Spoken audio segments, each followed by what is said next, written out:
উপস্থিত সকলকে ধন্যবাদ। সূচনা বক্তব্যে ত্রয়োদশ জাতীয় সংসদের প্রথম অধিবেশনে সভাপতি হিসেবে দলের স্থায়ী কমিটির সদস্য প্রবীণ রাজনীতিক ডক্টর খন্দকার মোশাররফ হোসেনের নাম প্রস্তাব করেন সংসদ নেতা প্রধানমন্ত্রী তারেক রহমান। নির্বাচিত জাতীয় সংসদ সদস্য জনাব ডক্টর খন্দকার মোশাররফ হোসেনের নাম প্রস্তাব করছি। এতে সমর্থন দেন স্থানীয় সরকার মন্ত্রী মির্জা ফখরুল ইসলাম আলমগীর। বাধা বিপত্তি পেরিয়ে সভাপতি নির্বাচনের এই প্রস্তাবে বিরোধী দলের পক্ষ থেকে সমর্থন জানান বিরোধী দলীয় উপনেতা সৈয়দ আব্দুল্লাহ মোহাম্মদ তাহের। আল্লাহ হাফেজ।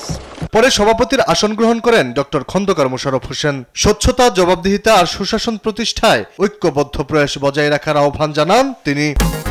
প্রাণ লাগছি, খুব খাচ্ছি, আরাম পাচ্ছি।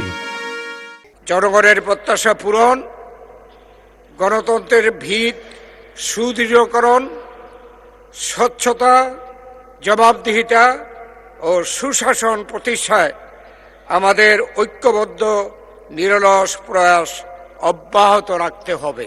এরপর স্পিকার ও ডেপুটি স্পিকার নির্বাচন করেন সভাপতি।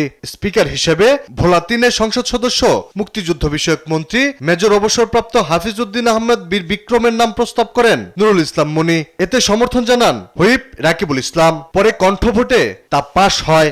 অন্য কোনো মনোনয়ন না থাকায় স্পিকার নির্বাচিত হন মেজর অবসরপ্রাপ্ত হাফিজউদ্দিন আহমদ বীর বিক্রম।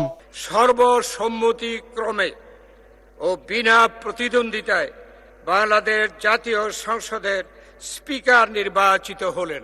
পরে ডেপুটি স্পিকার হিসেবে নেত্রকোনা 1 আসন থেকে নির্বাচিত সংসদ সদস্য ভূমি প্রতিমন্ত্রী ব্যারিস্টার কায়সার কামালের নাম প্রস্তাব করেন হুইপ রুহুল কুদ্দুস তালুকদার।